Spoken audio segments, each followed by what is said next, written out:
Hey guys, how's it going? Welcome in. This past weekend, I played at the Long Beach Treasure Cup, and I ended up bringing Kid to the Treasure Cup, and I made a video on it about a week ago.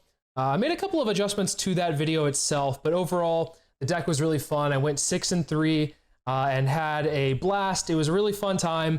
I placed 88th overall, which, you know, that's nothing to frown about. I'm pretty happy with the results. However, my losses were to a Luffy player, I lost to a mirror matchup, and then I lost to Doflamingo of all the decks. And on top of that, I got clapped on stream of all things by the Doflamingo player, which kudos to them. They had the perfect hand and played it very well. But it got me thinking, why didn't I just play Doflamingo at the Treasure Cup? Now, see, I really liked Kid, and I played a lot of matches with Kid over the past month, and I played him in the Super Pre-Release and did really well. But I feel like my heart was with Doflamingo overall. Like, I really just wanted to play this deck. I was just scared of the 8-cost Kid and the tempo you can lose by trying to swing into it. So I didn't play this deck, but I really thought if I played another Treasure Cup, which I'm not going to be, the Long Beach one was the only one I'll be playing in, I'd like to play Doflamingo again. If I were to do this over, I'd probably play Doflamingo.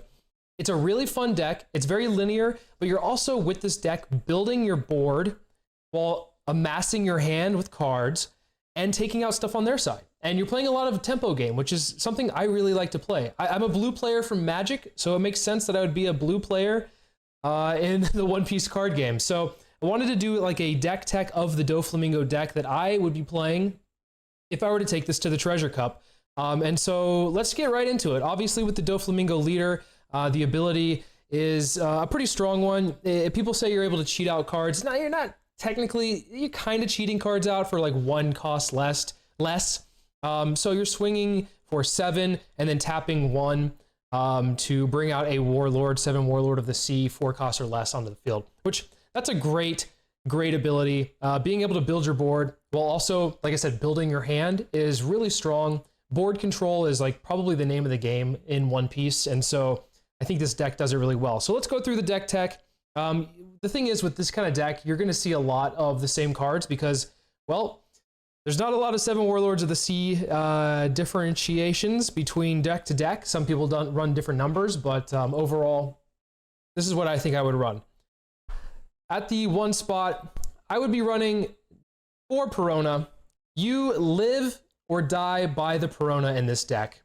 If you open your hand and you don't have a Perona, you mulligan for a Perona. Now, you could possibly see the 3-cost Doflamingo, and I might consider that, but the amount of advantage that you get from having Perona on turn 1, you play Perona, you stack your deck. Turn 2, you're swinging for 7, and you're bringing out a body that's probably a 5k body for basically free, right? And so Perona sets up the deck wonderfully. So you're always looking for Perona if you can find it. Like I said, you live or die by the Perona, which once again, at Treasure Cup, it is very dicey. If you don't see Perona, it's going to be an uphill battle. It's not impossible, by the way. You can still win without having Perona in opening hand, but it is a struggle. Next up, I am running 4 of the 1-cost blocker Law. Every deck has one of these except for purple.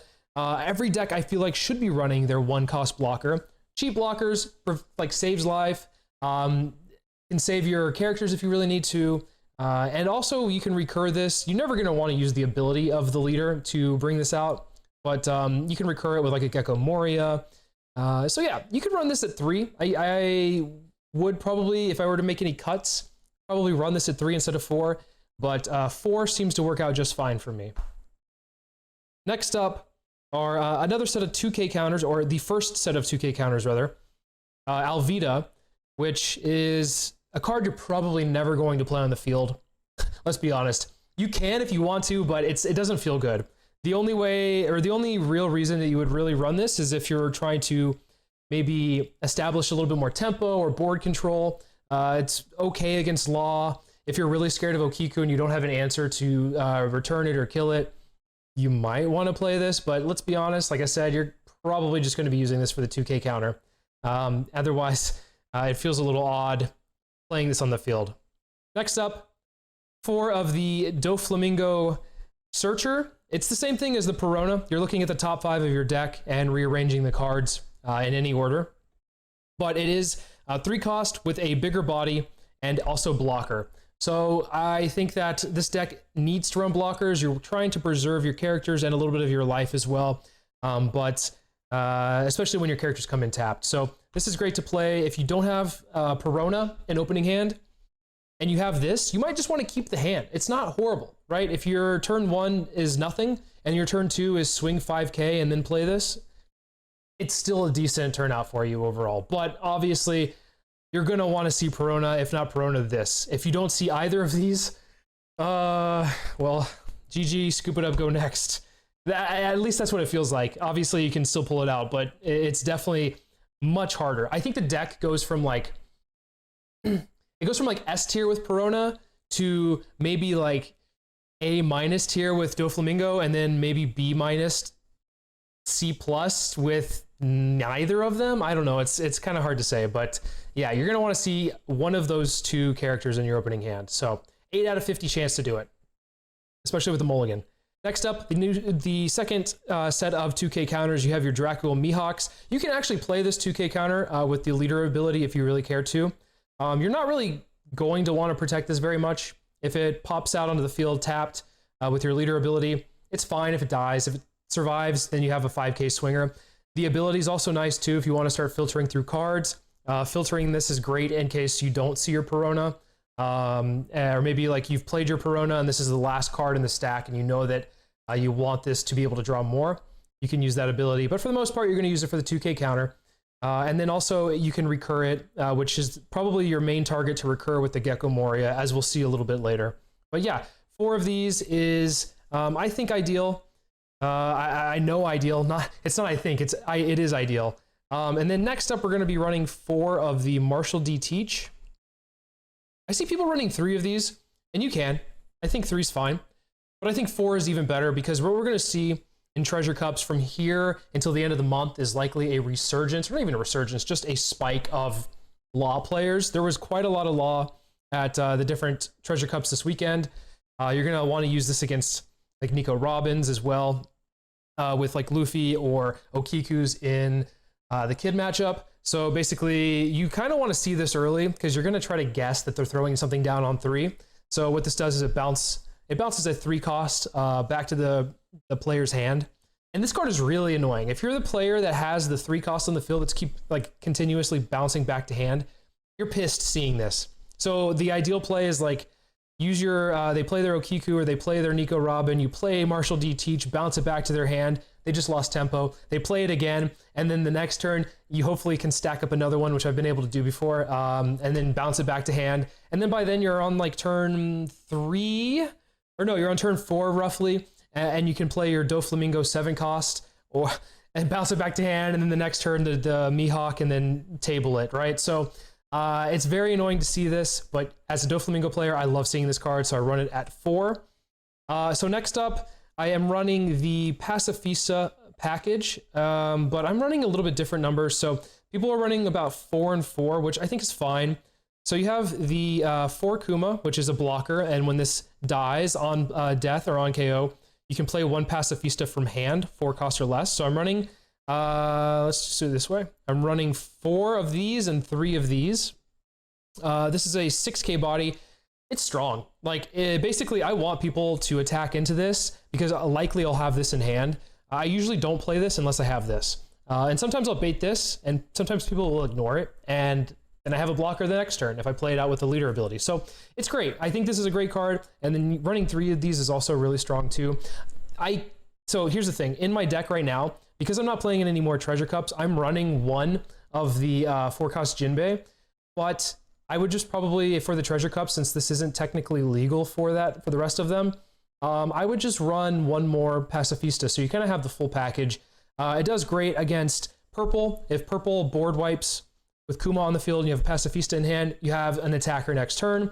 If you're playing against green and they get rid of this, you have a 6k body to swing into their A drop if they decide to play that. So technically, it is good in most matchups. I wouldn't want to run without it, to be quite honest. But in the next set, you might want to take it out. I know that sounds weird, but there's slightly better cards coming out in OPO2 if you decide to play Doflamingo.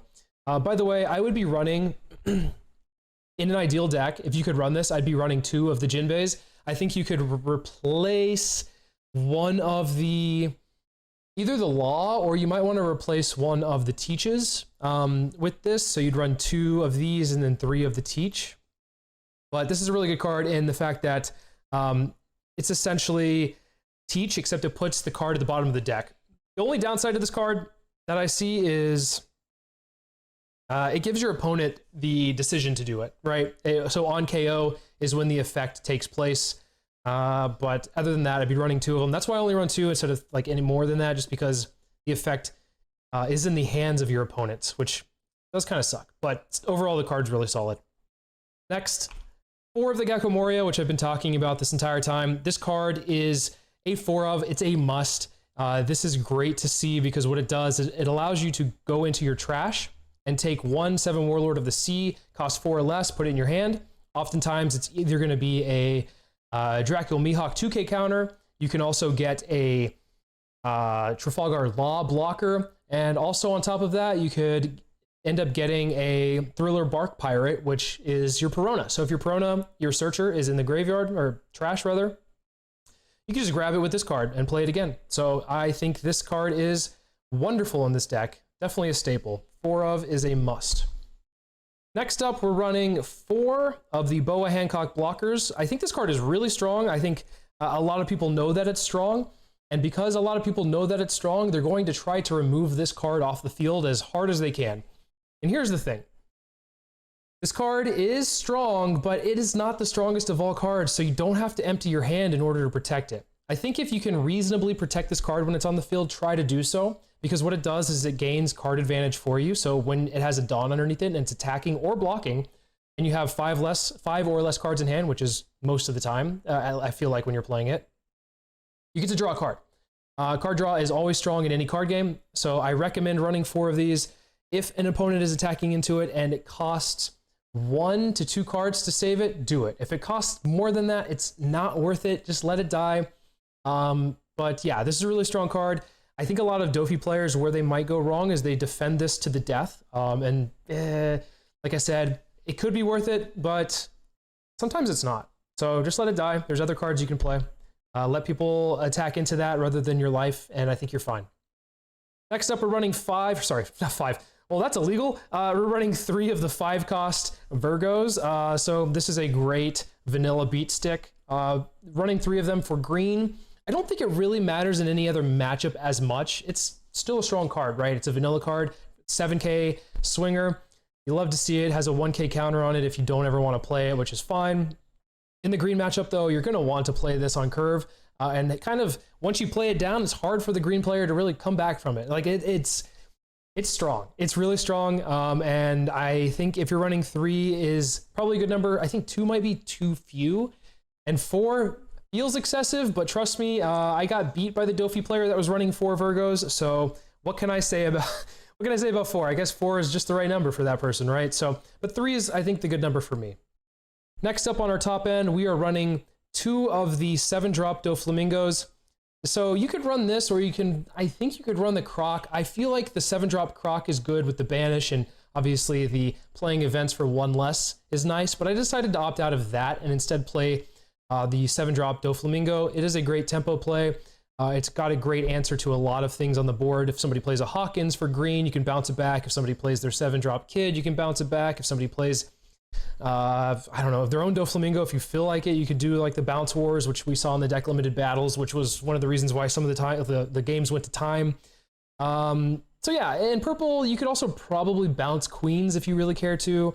It's just a great tempo play. You're not going to want to see it too often, but when you do see it, you're kind of happy that you saw it, because you want to kind of take care of their board while also establishing a pretty big body at the same time. So also, the artwork is sick on this. So, I mean, one of the things that I like to do when I build decks is I like to build decks with really cool artwork and cool characters, which might be a downfall of future deck building, but that's why I at least have this instead of the Croc, because God bless, I do not like the anime style artwork that they included for the Croc. So sorry Bandai, but not a fan of it. Anyway, the other top end, we're running 3 of the Mihawks. This card, a lot of people will argue that it's not good, and I'll argue that it is actually good. What you can do here is essentially kill a character. It's not a kill. It basically puts it at the bottom. What it does is it puts any 7 cost character at the bottom of the opponent's deck. So in my opinion, better than a killing or a KOing a character. The only problem with this is that it is a 9-drop.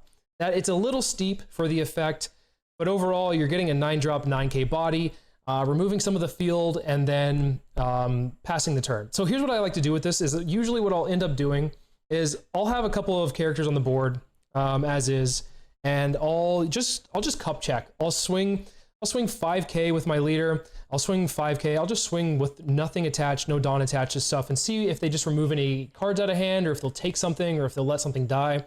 And then let them do that. Let the opponent kind of answer the small cup checks, and then boom, throw this down, remove the big threat off the board, and then throw a blocker with my 10 Dawn to kind of protect if they do anything with this, protect my life or protect this. I think it's a really good play. And usually Mihawk on the board spells the end of times for a lot of players. Going against a lot of players, it spells pretty good times for you. So 3 of these because I want to see it, and I think it is such a good card. I really do argue that this is a good card. I know people say it's not because of the cost and maybe the effect, but I think it's such a good card. And then lastly, I'm running 2 events. I'm running 2 Love Mellows. I would prefer to run 3, but I think 2. So here's the thing. I've been running 3, and I think running into this more often than not is a problem. I don't really care to see this that often. I like to see it late game once I already have a board established and I can just kind of protect my life or protect a character. With this, a 4k counter is always good, and then obviously being able to draw a card off of it is amazing. I don't really care for, what is it, Desert Spada, the 1 cost, which basically rearranges your deck. I think that you're going to see your 3-drop Doflamingo and your Perona enough that you're probably not going to need to rearrange the top 3 of your deck. Instead, I would rather just draw a card. And so with that being said, I think 2 of these is fine. 3, yeah, you might want to run 3 if you really care to, but I think 2 is great. So that is my Doflamingo build. I think it is a very fun deck. It can handle mostly everything pretty well. It does well against purple. It does well against Law, Luffy. I think it struggles a little against Law. That's the one probably deck that it struggles against. And even green, I have done really well against green. I know that people say that blue struggles against green. It's all a matter of knowing the matchup and knowing what to play and playing it on curve. And if you can get a 7k or 9k or even a 6k body down on the field before they throw their 8-drop, I think you're in good standing. So overall, I think this deck is really strong. If I were to play Treasure Cup again, I would be running this deck. Hopefully some people will try this in the next couple of Treasure Cups for the next couple of weeks. If you would make any changes to the deck, please let me know. I'm super curious what you guys would do. Obviously, there's not a lot you can change, maybe from the top end, but overall, great, fun. I love the deck, and hopefully you guys like to play it as well. So anyway, best of luck in your future Treasure Cups. Hopefully you guys get some inspiration for the next couple, and make sure to like, follow, and sub for more. Appreciate you guys. See you in the next video.